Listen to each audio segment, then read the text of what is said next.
Okay, streaming as well. So if you are all ready, we can start. Dear friends, welcome to the Interfaith Prayer and discussion so that we can contribute to a better world. There is a quotation from the Universal House of Justice on the screen, which I would like to read. Whether through deeds or words, the merit of your every contribution to social well-being lies first in your resolute commitment to discover that precious point of unity where contrasting perspectives overlap and around which contending peoples can coalesce. Why do I have this Now, weird so we are here reading a to prayer? find that point of unity with each other. Point of view with contrasting Catherine, perspectives can I mute you? which contending people can coalesce. Catherine, you have to close your microphone. Only open it when you're reading. Okay. So let's go. So that's the request that you close your microphone while not your turn is not on and you are listening. So this is the protocol, and that's the one that I read from Universal House of Justice. So the readings are on the theme of unity. And as we don't have a speaker, we have, because of what's happening in the last week around Australia, we thought that it would be nice to have a discussion about prejudice, racism. So the topic heading is Don't Put People in the Boxes. So the discussion is looking at the issue of migration, racism, how religion can help to eliminate prejudice, unity in diversity, and the language of we instead of us and them, recognizing our own prejudices, hearing the other, including those protests against immigrants, seeing the humanity in others and compassion. So I've allocated the readings. So if Tracy would honor the indigenous people, then we can start the readings and music. Okay, thank you. So I myself live on Worimi People's Country, but I want to acknowledge all the custodians of country that we live on, and really honour and respect their ability to have responded to their creator, though it may have different names around the country or ones that we are used to. They have taken on the commission to be good stewards of the land, and including the people living there and including visitors, trying to teach them how to look after country well. So we acknowledge their deep spirituality, and especially in this materialistic driven world, that spiritual perspective is very important. And thank you. Okay.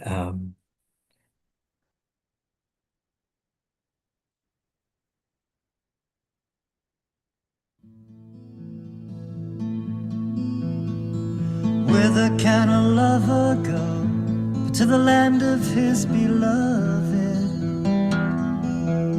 And what seeker findeth rest away from his heart's desire? To the true lover, reunion is life. To the true lover, separation is death. His breast is void of patience, and his heart hath no peace. His breast is void of patience, and his heart hath no peace. Our myriad lives he would forsake to hasten. Our myriad lives he would forsake to hasten to the abode of his beloved.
Never may brother hate brother, or sister hurt sister, united in heart and in purpose, commune sweetly together. I will utter a prayer for such concord among family members as binds together the gods, among whom is no hatred. I bind you together, assemble for worship of the Lord, like spokes around a hub. Hindu writings. Advaita.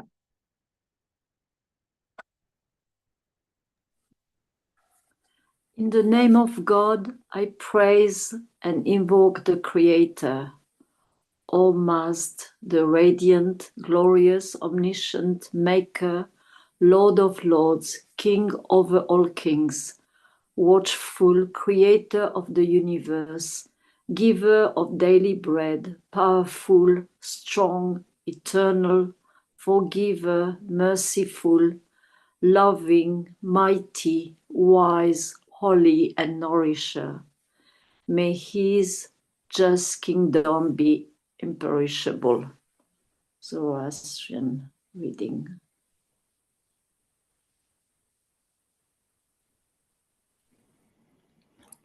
Just as with her own life, a mother sued from yet their only child, let all embracing thoughts for all the living be thine, and no embracing love for all the universe, in all its eye and depth and breadth, unstinted love, and married by aided within or not rousing enmity. I didn't see the right.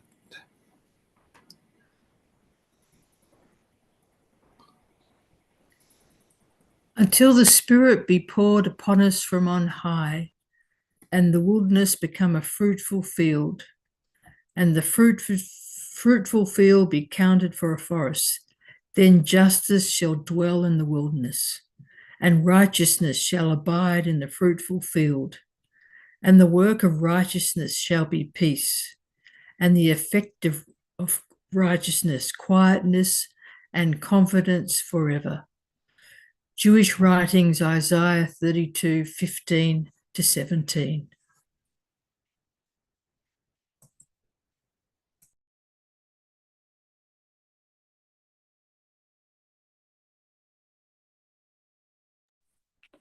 Bless them which persecute you, bless and curse not. Rejoice with them that do rejoice, and weep with them that weep. Be of the same mind one toward another. If it be possible, as much as lieth in you, live peaceably with all men. Christian reading. Sorry, I have a square there. I can't read the...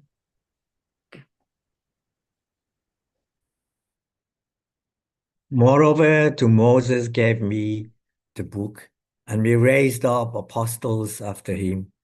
And to Jesus, son of Mary, gave we clear proofs of his mission, and strengthened him by the Holy Spirit. So often then, as an apostle cometh to you, with that which your souls desire not, swell ye with pride, and treat some as impostors, and slay others. Islamic writings, Quran, Surah 2nd, 81.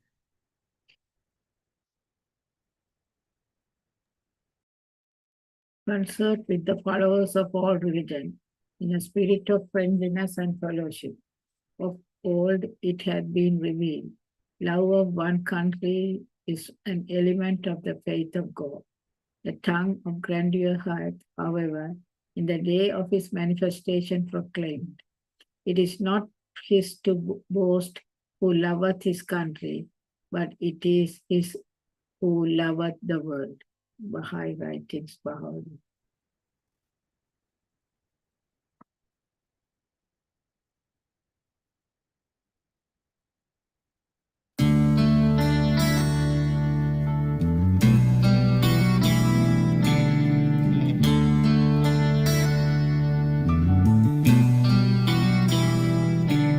In a bombed out room in Belfast, a young boy is crying. He's alone and he don't understand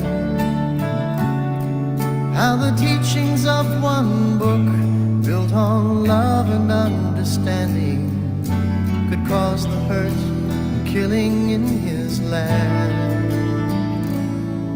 In an old part of Jerusalem, children are playing. They run and laugh the way that it should be. But one will wear the star, and one will wear the crescent. They'll grow up and change from friends to enemies. But we are one. The flowers of one garden will one.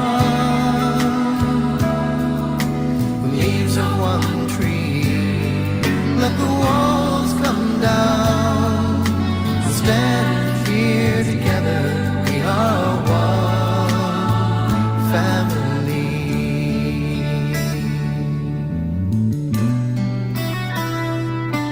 In a Pakistani village, a young boy on crutches takes a fall and lies helplessly there. And he holds out his hand, but no one will take it.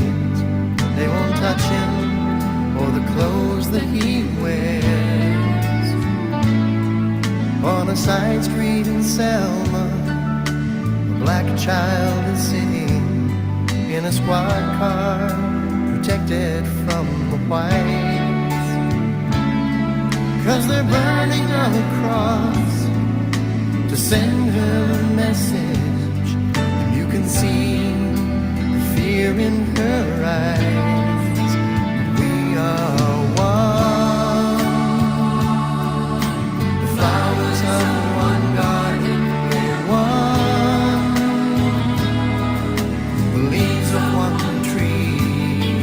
Let the walls come down. Stand here together. We are one family. Ponder in our hearts how we were all created from the same dust. Same dust. Searching we will find that the spirit of the age has come to find us. Find us. We are one. The flowers of one garden, we're one. The leaves of one tree. Let the walls come down. Stand here together. We are one family.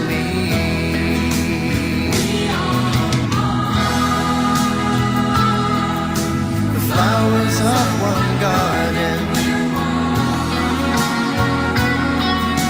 The leaves of one tree. Let the walls come down and stand here together. We are one family.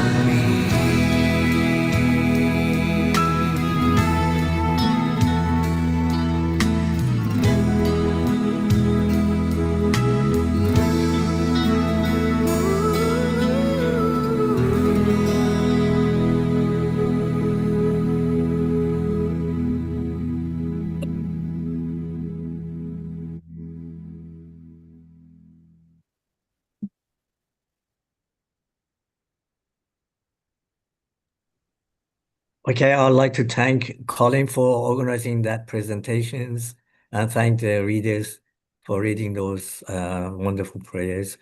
This is the end of devotions. I'd like to go back to the slide where shows what the topic is for tonight. And I think Colin has organized to have a 5-minute video before we start. And then after that, maybe we can have discussion on this. So let me just set up that one. Now,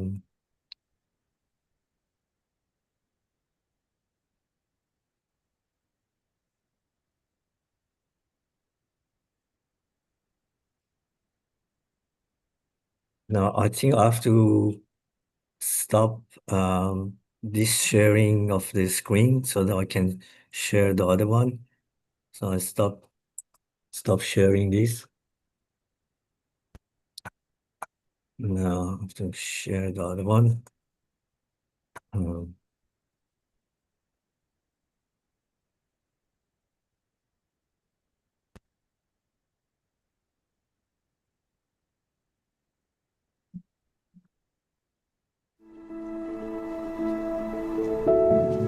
It's so easy to place people in boxes, drawing lines, creating sides. There's us, and there's them. Those we feel comfortable around, and those we don't. There are those of us with many chapters, and those just starting their own stories. There's the well-to-do, and those doing what they can. There are those we share something with, and those we don't seem to share anything with. Welcome, and thank you for coming today, guys. Today I'm going to be conducting an experiment where I'll ask you a series of questions. Now, these questions will be very personal questions, and for us to get a true result, I need you to be completely honest with how you respond. The first question I have is, who in here was the class clown?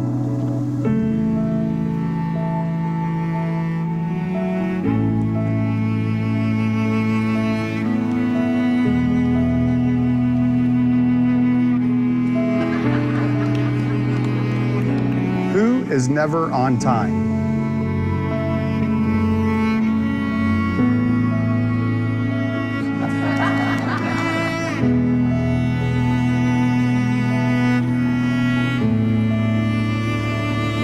And then there's us. us, we who have tattoos.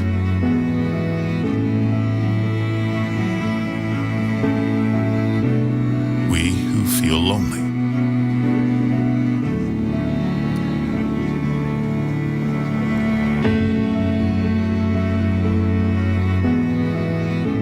We who have been bullied.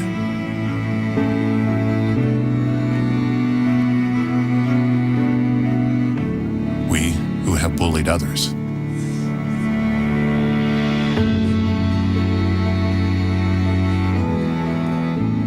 We who are madly in love.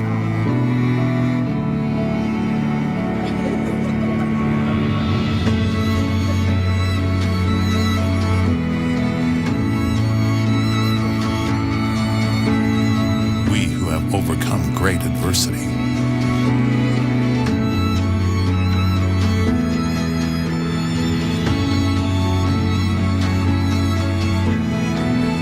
And there's the lucky ones whose team won the championship this year.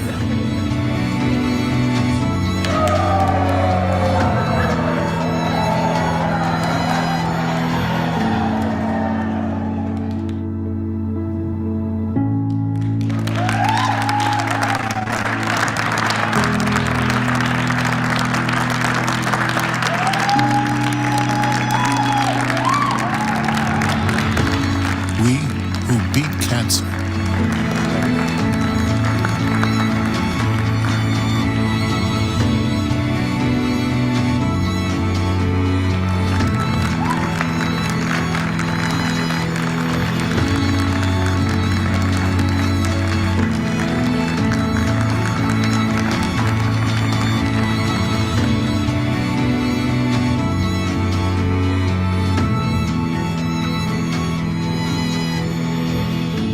And then there's all of us who are created in the image of God.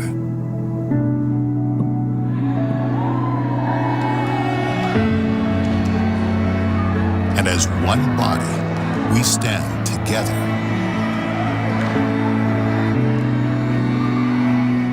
united as one under His grace.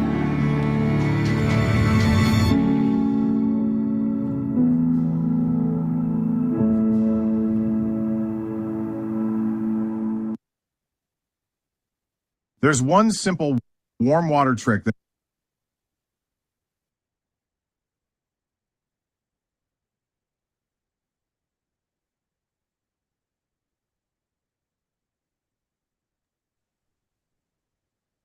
Okay, so that was a very interesting video showing us the different aspects of people's lives, and people were segregated based on those aspects. So wondering whether you'd like to start any discussion about what happened last week in Australia, and how, as a group of religious people, can combat that sort of response from some radical people.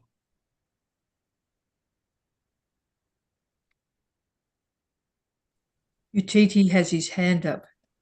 Oh, yeah, Utiti, would you like to say?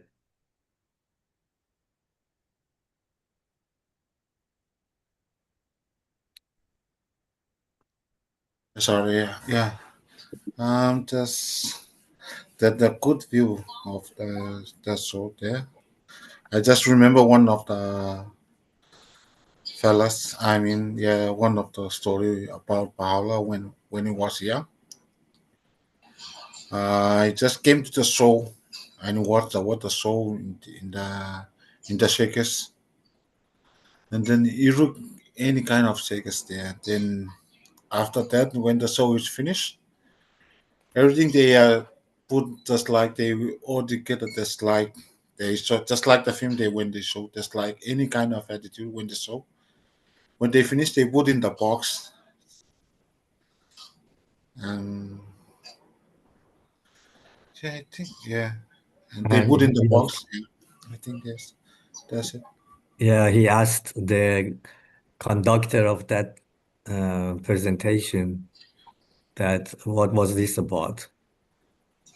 And Oh, yeah, and he said that life is like that. People come in, present themselves, and then they're walked out.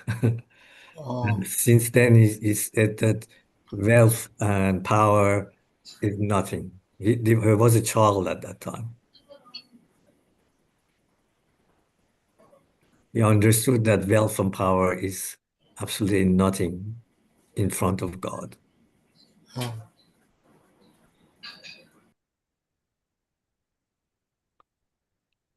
Very interesting story, UTT. Oh, thank you.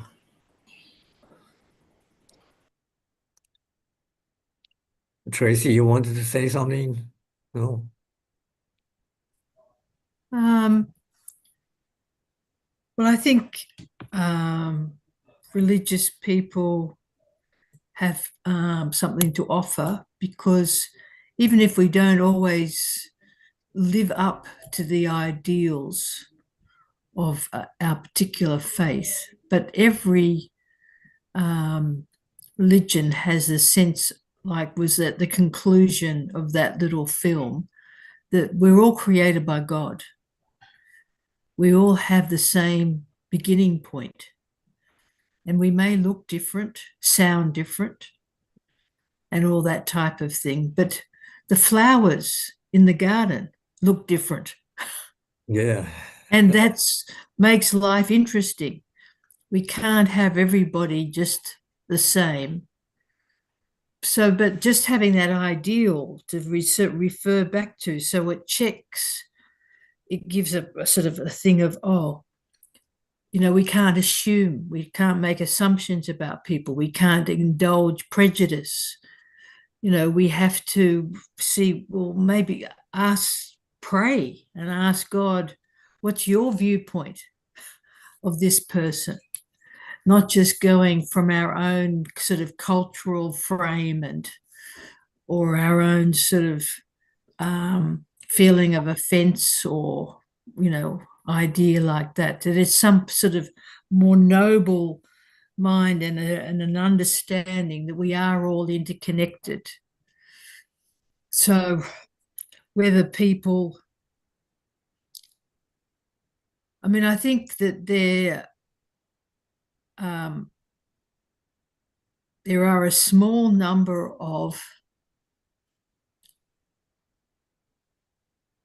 people who seek power by promoting other people's prejudice and small-mindedness.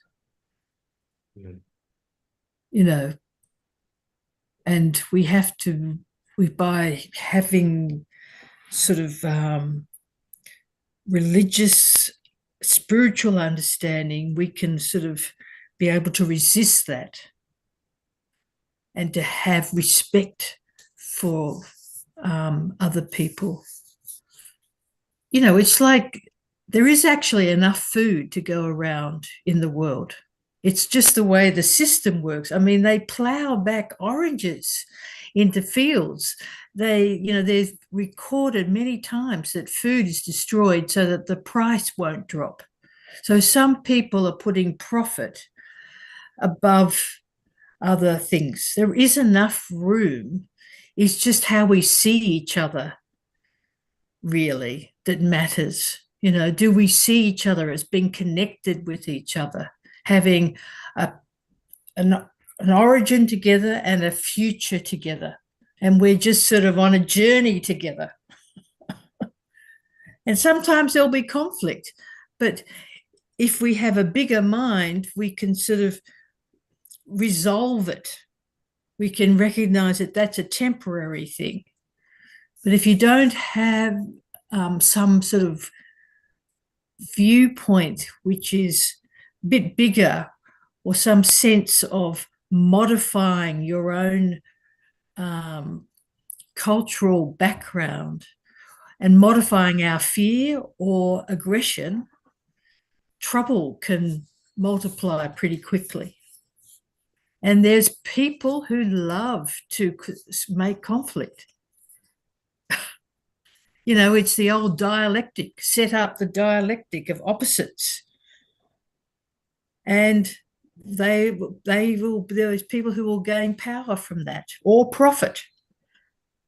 So it just sort of, I think a religious viewpoint just helps us to be more, have a bit of a buffer and a bit of like an immune system to this virus of hate, which seems to take, spread around the world at the moment. Anyway. Yep. But I enjoyed that film. It was interesting to see that, where, as he asked a question and people were coming out of all those boxes who had something else in common besides what box they'd been put in originally. So that's a good way, even for interfaith, that, people may be in a particular box, but they may have some other life experience which makes them more connected to us than we realized. Anyway, I'll be quiet. Actually, I like how you started your statement of flowers, because Paolo says you are the flowers of one garden in one of his hidden words. Now, I actually think that we can't blame those people that have radicalized themselves because of the way the world is now, and there are certain conditions that pushes people towards that. For example, I can say one of them is communication has speeded up. People from all over the world have come to Australia, and cultures are different. And then obviously there is cohesion between cultures and differences, and that might, for a person that hasn't got the mind of unity of humanity, cause conflict, and that would radicalize the person. I'm sure a lot of people in Australia do not have that mind of radicalized way of life to kick everyone out. Like, for example, in America, now they've removed 1 million people out of workforce because there were migrants that were illegal and they were kicked out. And now they're going to cause problems for the companies that are there, for farmers and industrial companies, because they lost those workers. So radicalization has a second effect, and that causes problems for the society as well. There are many factors that, like the one that I said, that cause people to go towards radicalization. And unfortunately, as you said, there are certain people that use those forces. Vasanta, you have your hand up. As you said, there is a quotation from Baha'u'llah which says, "Know ye not why we created you all from the same dust, that no one should exalt himself over the other. Ponder at all times in your heart how you were created." So if we all think that we are all created from the same dust and we are all same, I don't think people should hate people or migrants. Earth is but one country and we are the citizens of one country. So it is to share. And what I feel is that sometimes as Tracy mentioned, the politician and people in power try to promote this type of problem, and they for them to come to power, they use this as a way to get support and encourage this type of activities. I think that they are seeing other person the soul in the other person is divine and is from God.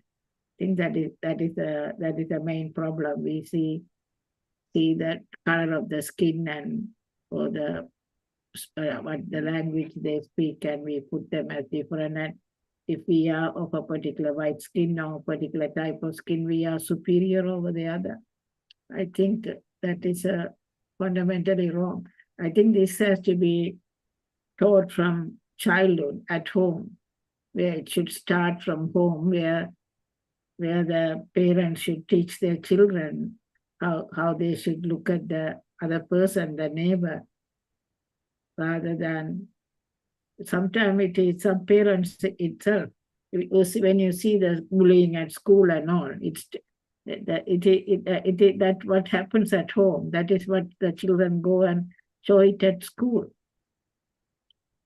So I think the fundamental thing is that it has to come from our own house, that we have to teach these things so that people, that when they grow up, at least the children become good citizens.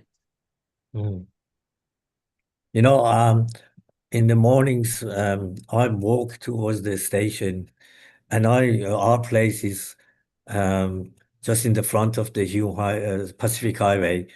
And if you have come to Pacific Highway in rush hours in the early morning, it's crazy. People are rushing with their cars very fast towards work.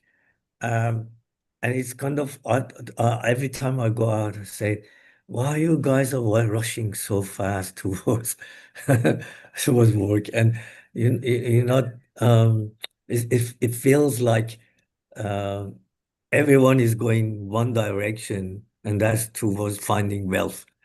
And have I mean, this is my feeling. It doesn't mean that every one of those people have that sort of mindset. But I think the life today, these days, it radicalizes us. And we have to be very careful, watchful of what we do. Yeah. So, Robert, Catherine, do you want to say anything about this topic? Well, already many beautiful things have been said. I guess for me as well,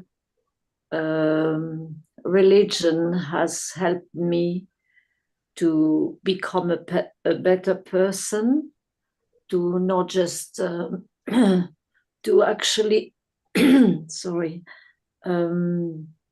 I do believe God is our creator and the parent of all mankind, all people. So therefore, and I do believe also what helps me to love more people is that each one is a very unique expression of God.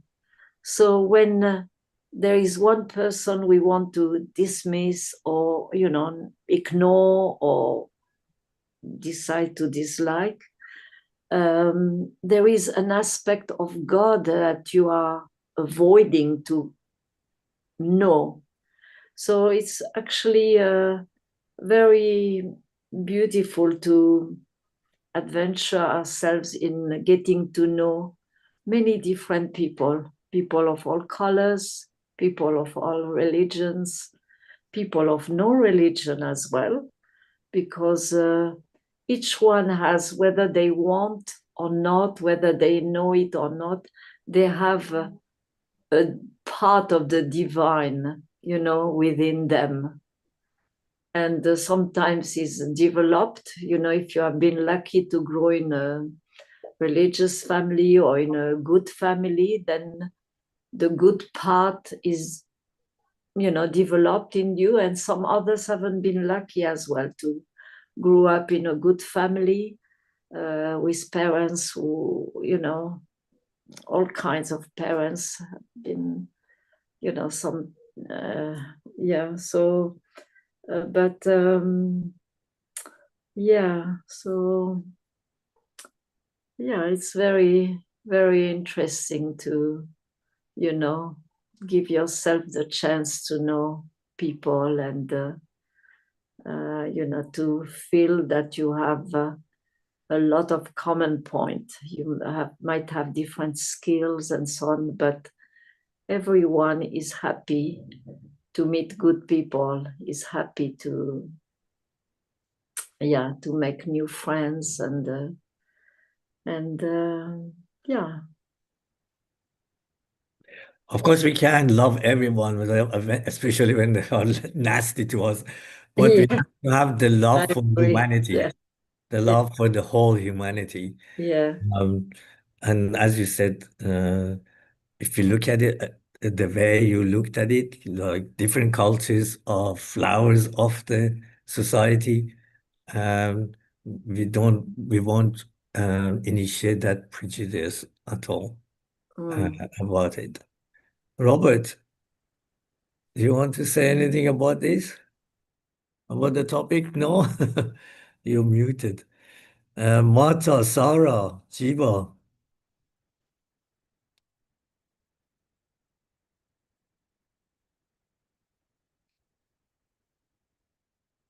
Well, I think if you the things that happened over the weekend was very unexpected to me. Maybe I didn't follow the way things are happening because in my view, the Australian society is very open to different cultures and um, different people, races, and all that.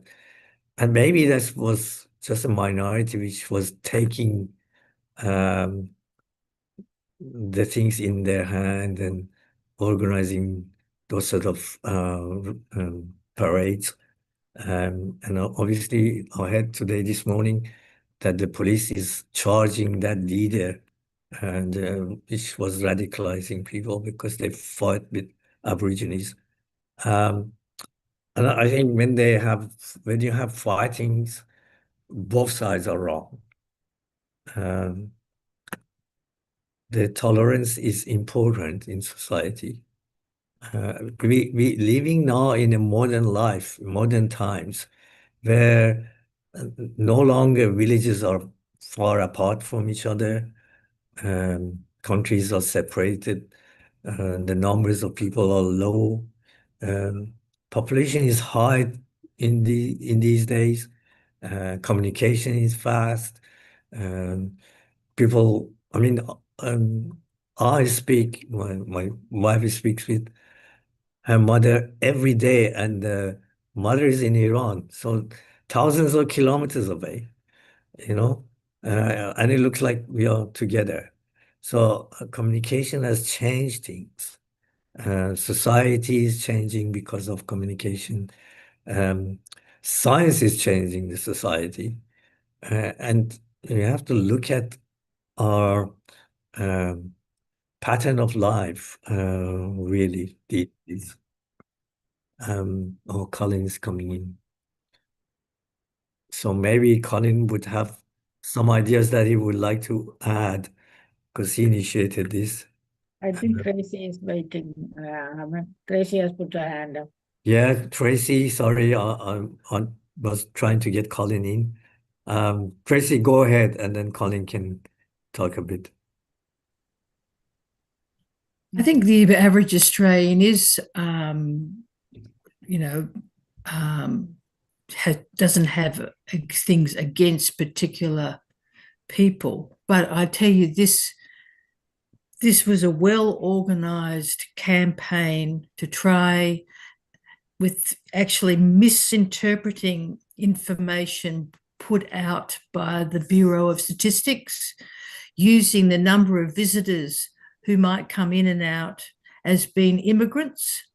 So they were actually misrepresenting the information to try and stir people up. It's to have a scapegoat for their own problems. There are people who want to use other people's resentment for their political purpose. So that's why having a bigger mind to understand that there are people, sort of puppeteers, also behind the scene, creating misinformation to stir people up. And there are a lot of social changes happening, but you can't. And people don't know. You walk down, I used to live in Sydney, you'd walk down George Street. You couldn't tell whether someone was a tourist, just arrived as a visitor, or was an international student, or was a new immigrant, or someone who'd been living here for countless generations. You can't tell. But if you say we had a wave of visitors coming in, tourists who actually an important part of the economy, some people would like to say, oh, look at all these people coming in. They're just coming in as tourists, as part of the sort of world interchange. So it's really trying to sort of look behind that there are people who love to make trouble as well, and who that sort of, you can't know if someone is a tourist, just arrived, or they have been here a long time just by passing them. But we have you used to be able to go to the airport and you could tell which part of the world a plane had come from. And now you can't, because everybody lives everywhere. So, but there's people who haven't had the experience, that they don't know that the other is connected to them. They don't know the other is somebody who also bleeds red blood, who cries for their children. But people try to create certain stereotypes for political purpose. So I think a sort of a more inclusive, deeper understanding is needed to be cultivated between each other, so that we can resist these types, and we can help other people not to be afraid and not to feel like, oh, the world I knew is changing. Well, the world is changing, whether we like it or not. There are things happening in the world. The world is very different from 20 years ago, 40 years ago, 50 years ago. How do we respond to that? How do we know that we can, that there are certain things which are out of our control? If you have a sort of a spiritual viewpoint, you can accept, there are higher powers than my own feelings, which are in control of, this world, because we were created by a God who loves everybody.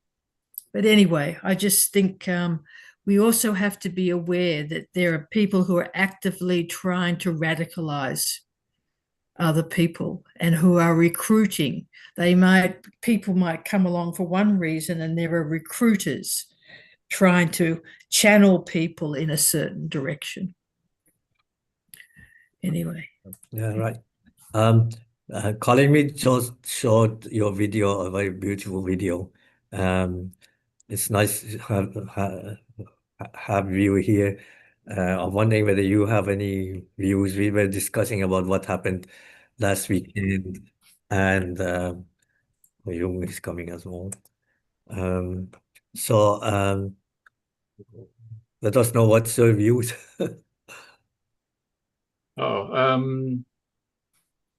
Well, I think the concept of oneness, it has many dimensions, and perhaps these people who were protesting just had a limited view, and that probably traced back to their upbringing. That maybe we can learn prejudice or not have a worldview by our upbringing and by the culture.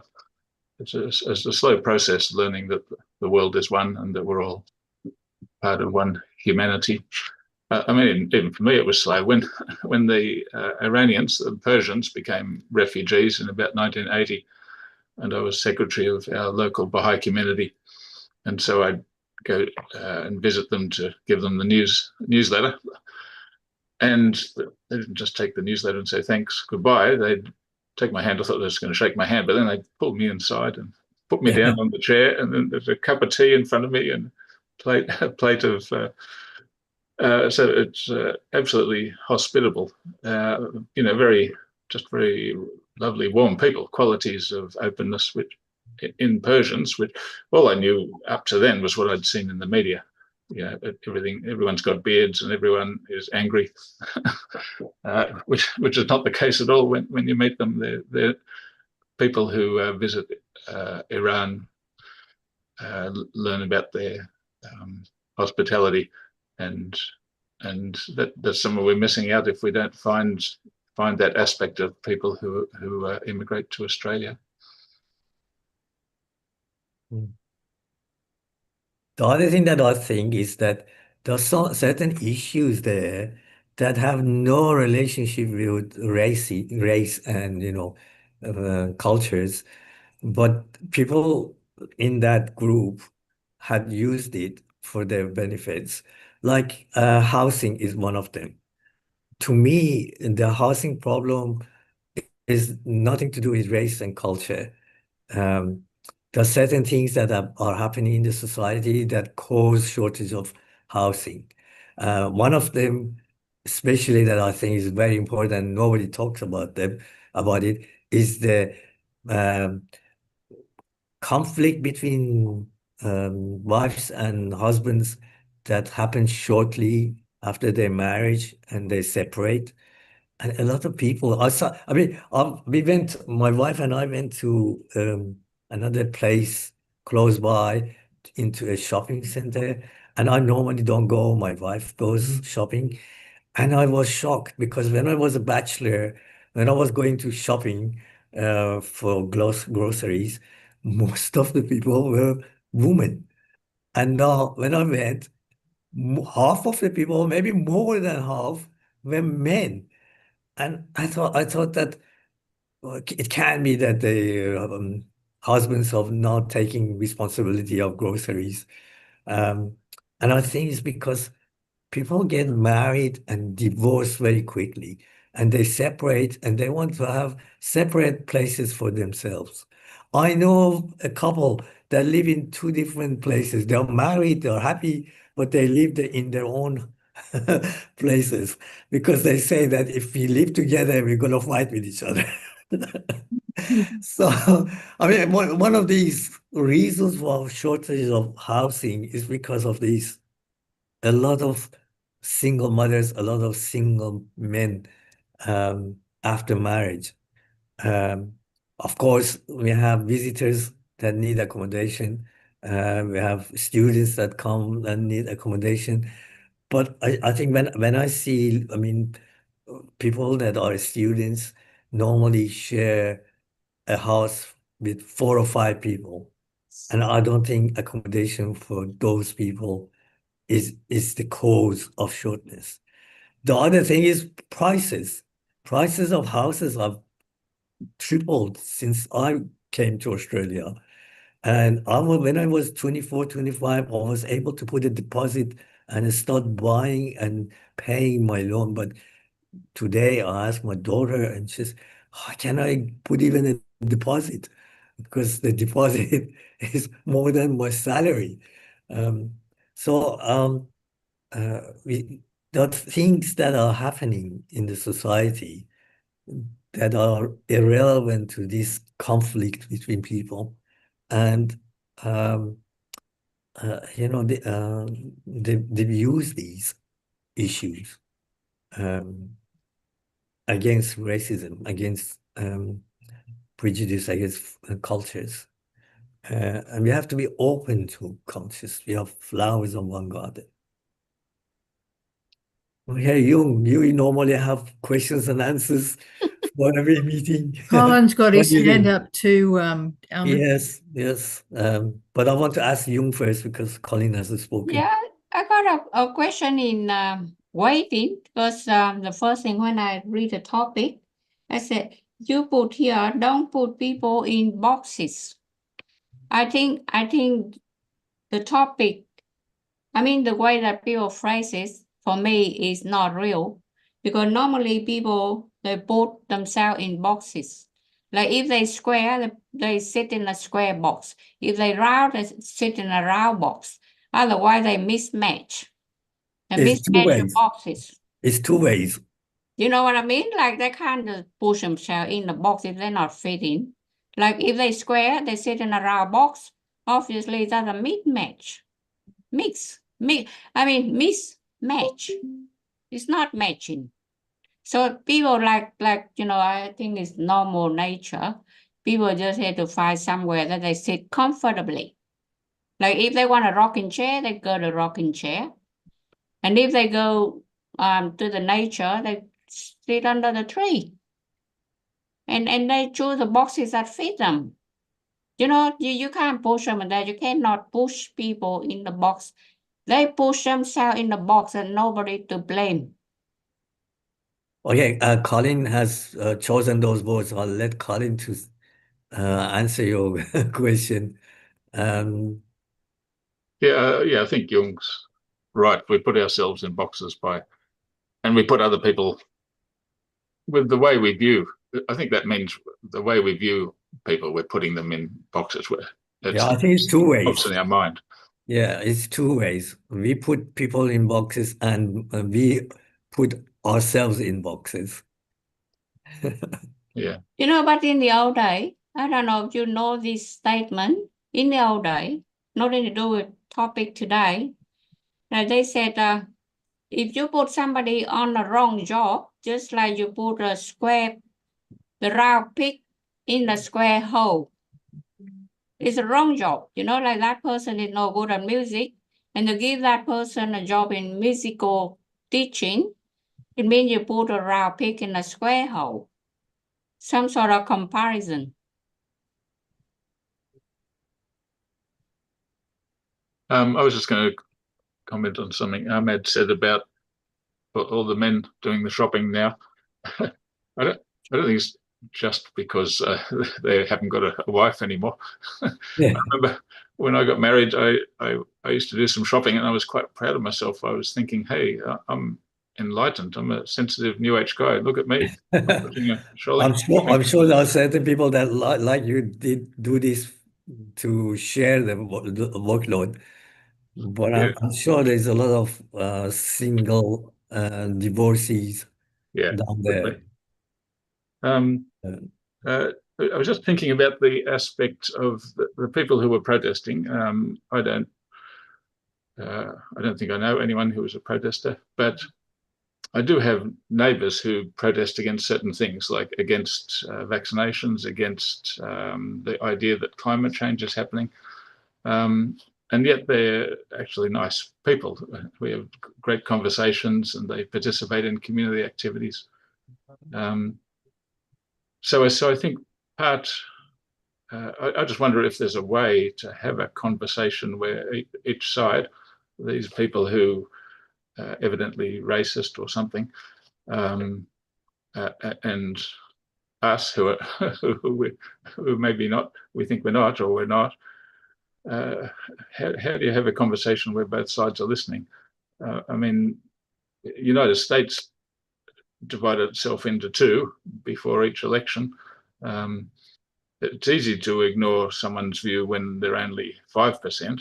You can just say, oh, they're the stupid ones. But when it's 50-50 and each side's calling each other, stupid, what can you do? You're just going to start actually trying to work out what they're saying and what their fear is. Same in Australia with the voice debate, because it wasn't just a minority against a majority, it was almost 50-50. And yet you could see in the media that people weren't listening to each other. I was reading all the articles on both sides in the Australian and other places, and I felt like I sympathized with one side more than the other, but I could see that there wasn't much dialogue or listening happening. So what would a dialogue be like with one of these protesters, what would they be expressing if they were in a calmer mood or a more rational mood? Yeah, I was saying before you came that I really don't blame them because people are directed towards this because of issues that are in the world. Mm. Yeah, I mean, maybe they feel that Australia is like their house, and you have to be careful who you let in. The same as if someone knocked on my door right now, I'd be wanting to know who they were before I let them in. Anyway, I don't know. I'm only just imagining what they might be thinking. Jung, you have your hand again. Yeah, I think it's so easy. What solution is so easy? There are two things here. When I heard social media talk about immigration, and they had to be aware of to let the spies in. So that's why the immigration rules had to be really strict, because we don't want type of James Bond coming in and do the spies and do all this action and everything there. Just like James Bond movie, if you see James Bond. So that's another thing about immigration. The other one that you really want to know which side talk about which topic. Not necessarily you need to listen to everyone, because then it takes you 100,000 years to listen to them. Because each one of them, they become subjective. They said, okay, I got objective, but actually in themselves, they have subjective ideas. So whatever they say, they gotta be a winner. So if you are a judge and you're sitting there for 100 million years, you still cannot sort their ideas out. So therefore, what is the leaders do? If you study about leadership, the leaders will have to set up the laws. International law, industrial law, civil law, common law, tort law, criminal law, anything. Gotta be law. Then people will have to go through the law, clause 1, clause 2, clause 3, and sort it out from there. That's easy, much easier.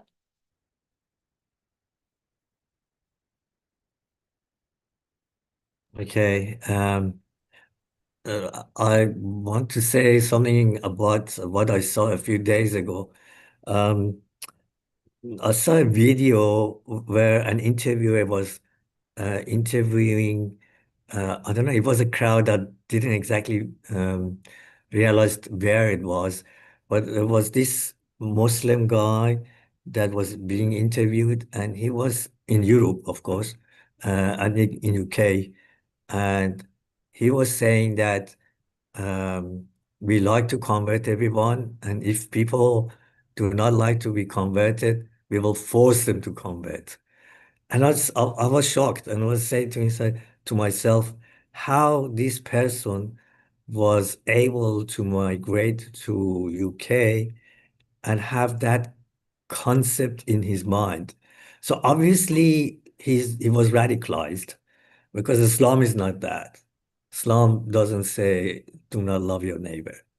Islam doesn't say love your friends and other nations and other religions. So obviously, certain people in the world in these days are radicalized, and we see this polarization happening more often. And I think possibly the reason is this coming of together of the different societies, and perhaps this friction between the societies might eventually lead to bringing that harmony that Baha'i faith is preaching, that we are all flowers of one garden, and a nationhood is not important. Believing in one planet, one people is important. So I'm wondering what you think about that, that things are going that way, friction is happening because we are led towards that unity that God wants. Vasanta, Yoon, if you can you please take your hand if you don't have anything more? So I'm wondering whether you have more. As I said, whatever we say, just we have to use the general ideas. We cannot go to specific, because we go to specific, it's just like you open a can, 100,000 things coming out from the can, firework. So therefore, we have to be like diplomatic, gotta be flexible, and we redirect the question, redirect the topics to other things that more harmonious and more unified, because the way we're going, if we go to black and white of the topics, then we're gonna be like heading down to non-unity, division, you know? Yeah, So you go that way, so we don't want to get in a trap. absolutely. The aim is to unify people in harmony. Vasanta. The protest, I don't know whether it was mainly because of the shortage of staff or stop immigration, or that it is only for Australia is for only for white Australians, or you don't know whether they are, the main attack was on the immigration, not on immigration policy because there is shortage of houses or jobs or things like that, or it is like a racist. For me, it looked like more like a racist thing, and it is being someone behind all this, trying to promote or encourage these people to do this type of protest. It is, I don't know, it's for me it looked like it's mainly promoting the racist prejudice about different races than on migration or shortage of things. Before I give the place to Robert, I just want to say that I don't know whether you have heard about this phrase. They say that people are like sheep. One goes forward, all will follow. So there's these things that happen over weekend. I think a lot of those people are not radical, but certain radicals have caused those to follow. And I think there's that factor as well. Anyway, Robert.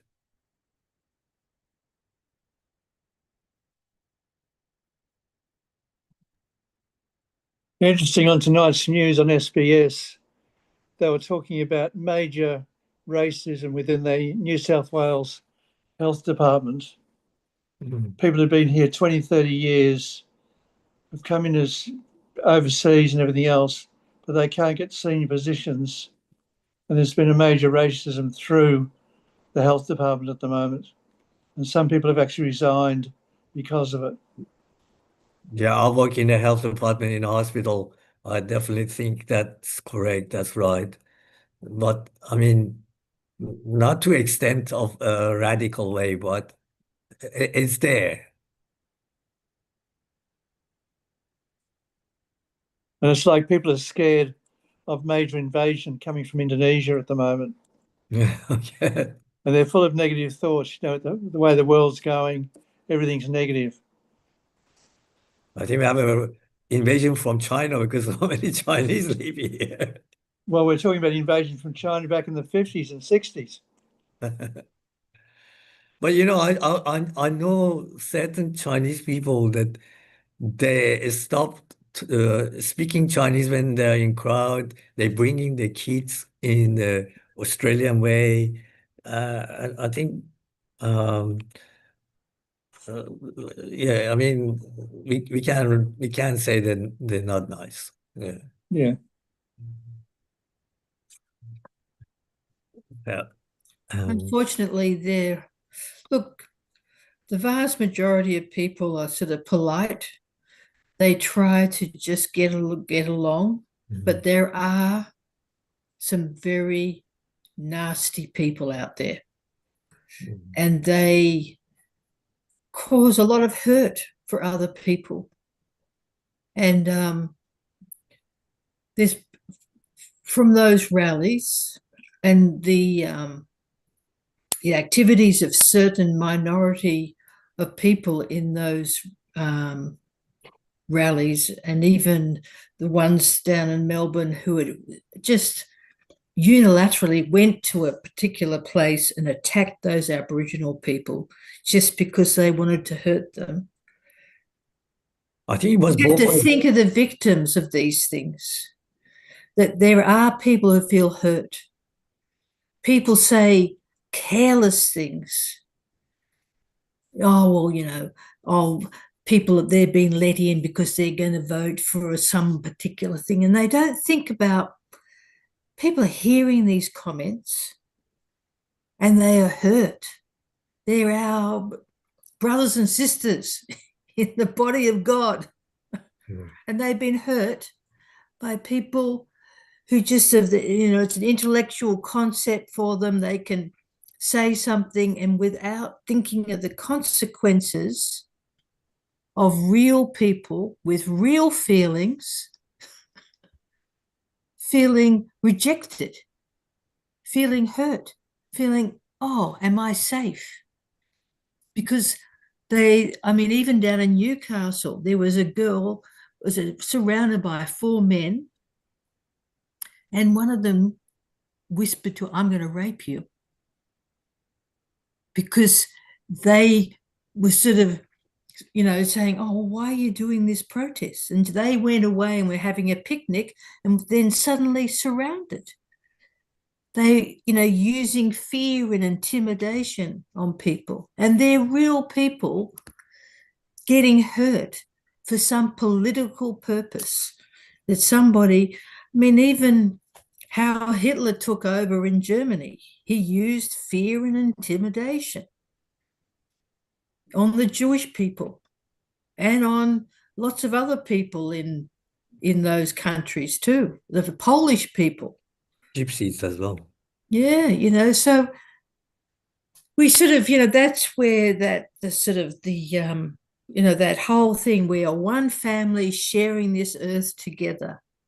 We really need to be able to promote that idea and resist and put those ideals and our commitment to foster unity is deeper and more powerful. Love is more powerful than even a politician's manipulative hate desire to get power. And even though sometimes the evidence seems that, you know, what's happening, we have to keep faith that if we keep promoting unity, it must prevail. It may, and previously there were rivers or mountains that kept people apart. And people felt safe behind their mountain. Now everybody's interacting. And so the fears are easily activated. That sort of primal thing. So, you know, our prayers for unity, our prayers that God's kingdom comes on earth, our prayers for love to be able to prevail and the suffering of humanity shortened are really needed. You know, as religious people who believe that God exists, that, you know, that our prayers are important. And to sort of hold that line of, you know, we are sharing the one dust and the one breath origin together. Before I go give our power away. Yeah. Before I go to Jung again, I just want to say that I'm very positive about it, that I think there are many people that think like me and you, Tracy, that we are positive about the races and cultures and living in harmony together. So I think that silent masses that are there are more positive than negative, than those radical people. Okay, Jung, sorry, you're muted. I said I try to avoid the word radical because that's exactly what the police people are looking into. So what I'm saying is if we talk about fear, I don't think people went out there, they fearful or anything at all because they've been doing this sort of thing. Like according to TV said that they supposed to do it every week, mass demonstration, mass talking, mass this and mass that. So freedom of information going to be limited. I mean, by the new law, if the new law ever pass, if the new bill ever pass through the law, then freedom of information got to be, slow down, limited and everything because we talk about people fearful. Actually, they're not. They really love to talk. They really love to express themselves. And that is what we call democracy. But how far the democracy going? As long as it doesn't cause like commercial financial crisis, because all the major companies like David Jones and Meyer, they could not do any business during the weekend by the sound of it.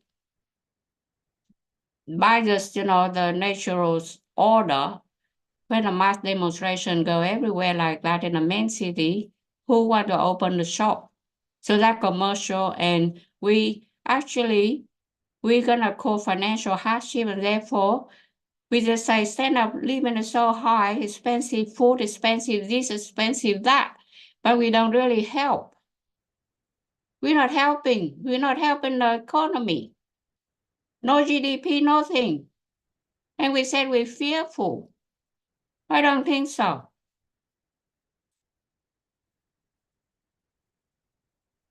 Well, I didn't get exactly what you wanted to say. What I'm saying is, we think that people are fearful. Actually not. They are so excited about things. They don't feel anything. What do you mean? Those people that followed and made the Like what you say, people go march? to demonstrations and try to express themselves, try to express their views, even trade unions helping them. The trade unions try to raise their concern and this and that.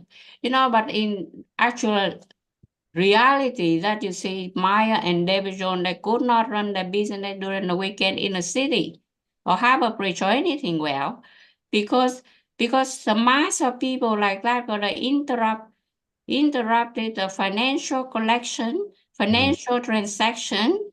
All the ATM closed down. You go to the Saturday and Sunday, you want to get to the ATM, you can't get any money out. So then we say, oh, we're fearful. We're fearful of what? I don't think people are fearful at all. Because they keep taking each other out on the road, mom and dad and the kids, having a good time. In the march, you mean? You think about it, it's on the TV. They're smiling. They're talking. Well, obviously, people have the right to speak and their opinions. But I think there is a place where radicalization comes in, than a place where you say your opinion on a right basis. So when at the end of that march, they went and attacked Aborigines, but the Aborigines were faulty as well because they came towards them. So I think it was both ways, but it ended up being conflict rather than conflict resolution. If they were after conflict resolution, um, it didn't happen.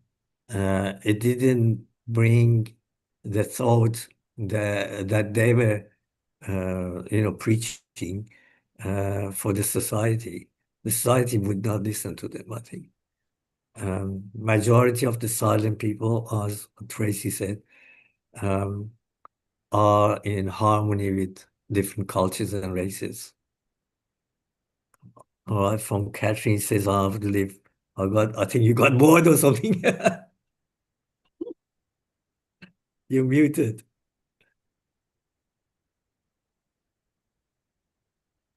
No, is that all right? I leave now. Actually, we got 3 more minutes. Three So- more. Oh, okay, No. you're going to leave. Okay. Well, we're supposed to close up at 8:30. So Oh, we are very yeah. close to end of the session. I don't know, you want to talk again, or you have your hand up again.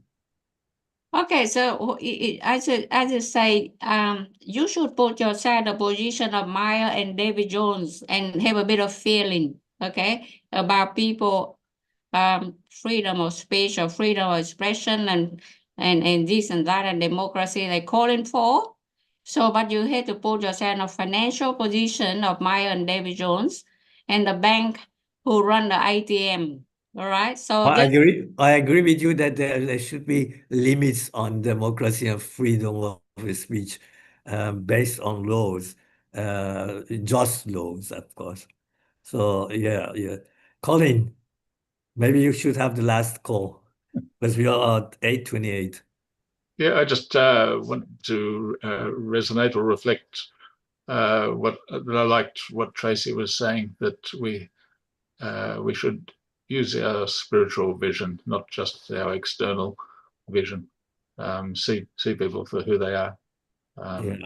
Yeah. So, because we are social people. when there's oneness, then we can appreciate that everyone's got potential, everyone's got a heart, we're all in this boat together. Yeah. Anyway, human race is a social being, like ants, and we build things, we build houses, we build cities, so together. And if we work in harmony, it would be better than polarization and conflict. That's why end answer to this topic. Okay, it's 9:29. 1 more minute. Anybody that has anything to say, you can go on. Sarah hasn't spoken. UTT or Jiva, they haven't spoken much. So if not, it's nice to have this discussion because it opens up discussions that leads to harmony and unity. And so I end it to that. I think it's nice to have these sorts of topics here. So we see each other next week. Thank you very much.